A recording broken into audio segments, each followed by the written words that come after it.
मेरे को नंगा करके पेड़ से लटका के उल्टा पीटा, मेरे लैट्रिन वाली जगह पे पेट्रोल डाला और मुस्लिम नेम ही काफ़ी है दहशतगर्द साबित करने के लिए। तब उन्होंने मजबूर किया मुझे कि मैं आईबी के लिए इन्फॉर्मर और सीक्रेट एजेंट के तौर पे काम करूं। पुलिस किसी को पकड़ के लाती है, मीडिया उसको मोहर लगा देती है। 2 अलबदर के दहशतगर्द पकड़े गए, क्योंकि दहशतगर्द साबित करने में पुलिस का रोल 10% होता है, 90% मीडिया का रोल होता है।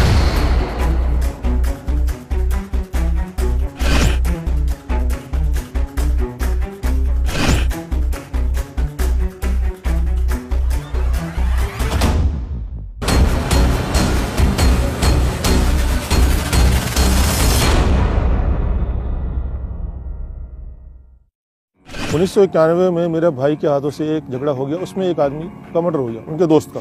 उसके सिलसिले में वो 25 सालों से जेल के अंदर है। मैं वहाँ उनसे मिलने जाया करता था, तो वहाँ से पुलिस वालों ने मुझे वॉच करना शुरू किया। किडनैप करके मुझे ले गए मोरिस नगर क्राइम ब्रांच में।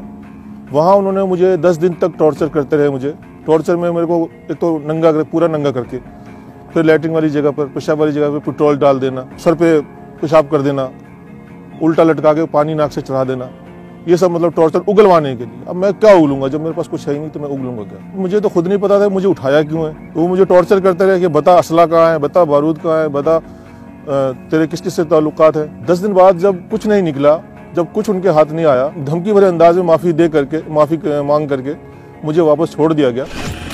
उसके ठीक 4 महीने बाद क्राइम ब्रांच चाणक्यपुरी वो मुझे उठा के ले जाता है। सेम वही कहानी दोहराई जाती है। 8 दिन बाद वो भी इसी तरह माफ़ी मांग करके, भाई हमने गलत आदमी उठा लिया, हमें गलत इन्फॉर्मेशन मिली और आपका कुछ नहीं निकला, तो हम आपको छोड़ रहे हैं, लेकिन आप जो है आगे हमारे खिलाफ मत जाना। अब हमारी इतनी हैसियत नहीं थी कि उनके खिलाफ जाते, तो हमारे फादर ने जो भी कंप्लेंट की थी उस वक्त भी वो वापस ली गई। आईबी वाले धोला कुआं से उठा कर ले जाते हैं, तो सीधा सीधा डील। एक दिन टॉर्चर किया, दूसरे दिन उनके बड़े अफसर आए, उन्होंने सीधा बोला डील है भाई हमारी, या तो इनकाउंटर कर देते हैं तेरा, कि तेरे जैसे लोग बहुत मरते हैं दुनिया में, कोई फर्क नहीं पड़ता हमें, और मुस्लिम नेम ही काफ़ी है दहशतगर्द साबित करने के लिए हमें। तो या तो तू हमारे लिए इन्फॉर्मर का काम कर, या मर, या फिर जेल जा। मेरे पास और कोई ऑप्शन नहीं था, कोई रास्ता नहीं था, क्योंकि आप इतनी बड़ी एजेंसी से उलझ नहीं सकते, आप इतनी बड़ी पुलिस फोर्स से उलझ नहीं सकते। तो बस उन्होंने जैसा कहा वैसा मैंने किया।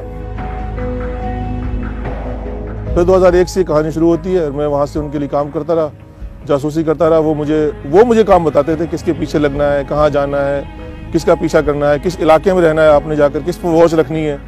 उस काम के मुझे वो 7,000 महीना तनख्वाह भी देते थे उस टाइम। 2 कश्मीरी लड़के के साथ, एक का नाम इम्तियाज़ था, एक का फैयाज़ था।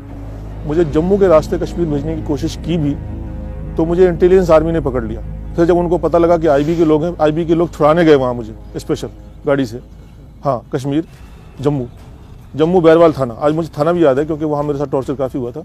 उसके बाद उन्होंने कहा भाई रिस्क वाले रास्ते से मत भेजो इसको, इसका पासपोर्ट और वीज़ा बना के भेजते हैं कि भाई आपको पाकिस्तान जाना है, इन लोगों के बीच में रहना है, दहशतगर्दों के, वहाँ ट्रेनिंग करनी है, इनके बीच के राज आपको मालूम करने हैं, और फिर वापस आके हमें बताना है। 2005 में उन्होंने मुझे कुछ इस तरह के काम बताने शुरू किए जो मेरे ज़मीर को गवारा नहीं हुआ, तो मैंने मना करना शुरू कर दिया कि आप मुस्लिम इलाकों में रहो, वहाँ लड़के देखो जो मजहबी टाइप के हों, उनको तैयार करो पाकिस्तान जाने के लिए। भेजने का रास्ता हम बताएंगे, जब वो वहाँ से वापस आएंगे हम उनको पकड़ लेंगे या मार देंगे, जो भी करेंगे, आपका इनाम आपको मिल जाएगा, बात ख़त्म। मैंने मना किया, मैंने कहा ये तो इंसानियत से गिरी हुई इंसानियत सोच बात हो जाएगी कि भाई देखो। तो मैंने इस काम के लिए मना किया, तो उनको लगा कि ये तो हमारा राज भी जान चुका है, फिर हमारे लिए किसी काम का भी नहीं है, यूज़ एंड थ्रो है, या जिसको तो यूज़ करने के बाद आप डस्टबिन में फेंक दो। तो तिहाड़ जेल डस्टबिन है, इससे अच्छी जगह फेंकने के लिए और क्या मिलेगी। 2005 में 12 दिसंबर को 4 बजे के आसपास मेरे पास फ़ोन आया कि आप अपनी तनख्वाह तो ले जाओ आकर के यार। उसके बाद 4 बजे एक गाड़ी आती है सफ़ेद रंग की, उसमें 5-6 लोग होते हैं, मुझे बैठने के लिए कहते हैं। मैं बैठ जाता हूँ, क्योंकि मेरे अपने लोग हैं वो। जैसे मैं बैठता हूँ, मेरे को गन लगा दी, मेरी आंखों में पट्टी बांधी और मेरे मुंह पर कपड़ा डाला, सीट के नीचे बिठा दिया, सीट पर उतार कर मुझे सीट के नीचे बिठा दिया, और वो गाड़ी 1-1.5 घंटा चलती रही, और मुझे वो किसी खुफिया जगह पे ले गए अपनी। तो टॉर्चर वगैरह किया थोड़ा मेरे को, और फिर बोला आपको 5-7 साल के लिए बुक कर देते हैं, हमने आपको बहुत पाल लिया, बहुत खिला लिया, अब थोड़ा चर्बी जो चढ़ी है ना पर, वो थोड़ी चर्बी कम कर देते हैं। और जेल में रह करके अगर आपका दिमाग ठिकाने आ जाए, आप हमारे लिए राज़ी हो जाओ काम करने के लिए, तो हम वापस भी छुड़ा लेंगे आपको। हमारे फादर ढूंढते रहे, बहुत बुरी तरह ढूंढते रहे। अच्छा, इनके क्या अल्फाज थे कि एक बंदा आतंकवादी के तौर पर हम दिखाएंगे तो अच्छा नहीं लगता, एक बंदा और चाहिए। बकरा, बंदा नहीं बकरा। तो उस बकरे के तौर पे मेरे मुकदमेवार को, जो मेरा मामू का लड़का है, तो उसको 22 दिसंबर को उठाया कश्मीरी गेट से, फिर उसको लाके भी मेरे साथ रख दिया। 9 फरवरी को स्पेशल सेल के लोग आते हैं, आईबी वाले उनके हैंडओवर करते हैं हमें, वो हमें बाईपास ले जाते हैं आंखों में पट्टी बांध के, वहाँ हमारी पट्टी खोलते हैं, वहाँ पर लीगल अरेस्टिंग हमारी दिखाते हैं, और असला बारूद और बैग जो हम तो घर से खाली हाथ गए थे, ये पता नहीं बैग कहाँ से आ गया, सामान ये कहाँ से आ गया, ये तो पुलिस ज्यादा बेहतर जवाब दे सकती है इसका। बस वहां पर शोर मचा दिया कि अलबदर के 2 खूंखार आतंकवादी पकड़ लिए, अलबदर के 2 खूंखार आतंकवादी पकड़ लिए, भीड़ इकट्ठी कर ली, और जो भी कार्रवाई, जो लीगल कार्रवाई होती है 2 महीने बाद, गैर कानूनी हिरासत में रखने के बाद जो लीगल कार्रवाई उन्होंने 2 महीने बाद की। हमारा दिमाग तो सुन हो रखा था कि हमारे साथ ये हो क्या रहा है। जो बैग उन 2 लड़कों के साथ पकड़े गए थे वो हमारे सामने खोल दिया, मीडिया के सामने शोर कर दिया, आतंकवादी आतंकवादी, पूरी दुनिया में हमें बदनाम कर दिया। घर में कमाने वाला मैं 10 लोगों का परिवार में अकेला था, वो बर्बाद हो गए सारे, भूखे मरे। फिर मेरी वाइफ ने लोगों के घरों में जाके काम किया, बर्तन मांजे, क्या क्या किया उसने, कैसे कैसे जिंदगी गुजारी वो मैं 5 साल नहीं बता सकता। कि उसने 2-2 दिन भूखी रहे बच्चों के स्कूल नहीं गए वो 5-4 साल। मीडिया को बहुत बड़ा जिम्मेदार मानता हूँ। पुलिस किसी को पकड़ के लाती है, मीडिया उसे मोहर लगा देती है। अरे अभी कोर्ट ने प्रूफ नहीं किया, कोर्ट पे इल्जाम साबित नहीं हुआ, कोर्ट ने अभी बात गई नहीं, और आपने पहले ही साबित कर दिया, मोहर लगा दी। और मुसलमान है तो हर कोई मान भी लेता है, मुसलमान है दहशतगर्द होंगे। उसके बाद हम लोगों को जेल भेज दिया गया। पुलिस वालों को पता था इनकी हैसियत नहीं वकील करने की, उन्हें पता था सरकारी वकील ले लेंगे और चुपचाप सजा खा करके 5-7 साल 10 साल जो भी होगी चुपचाप अपना घर बैठेंगे।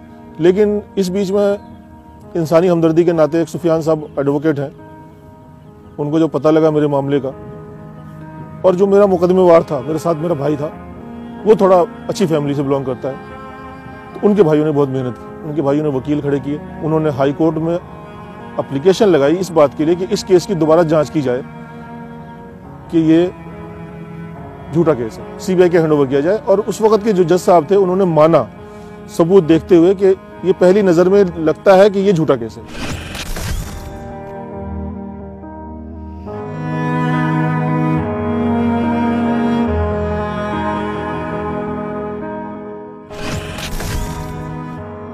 मुझे क्लीन चिट मिली, बेगुनाह मुझे साबित किया उन्होंने। मैं बस एक शेर में अपनी बात, शायद मैं पूरी बात कह पाऊँ, कि उसी का शहर, वही मुद्दई, वही मुनसिफ, मुझे यकीन था मेरा कसूर निकलेगा, जो खो गया है उसे ढूंढना तू ए नासिर, यहाँ जो डूबा है जाकर के दूर निकलेगा। मैं कहता हूँ इंसाफ मिला, लेकिन मुझे ये 25% मिला, 100% इंसाफ मैंने इसको नहीं कहूँगा। क्योंकि 100% इंसाफ जब होता जब उन पुलिस वालों के खिलाफ कार्रवाई होती है। किसी की पूरी फैमिली, पूरी जिंदगी तबाह कर देते हैं और आप अपने ऑफिस में आराम से बैठते हैं, ये इंसाफ नहीं है।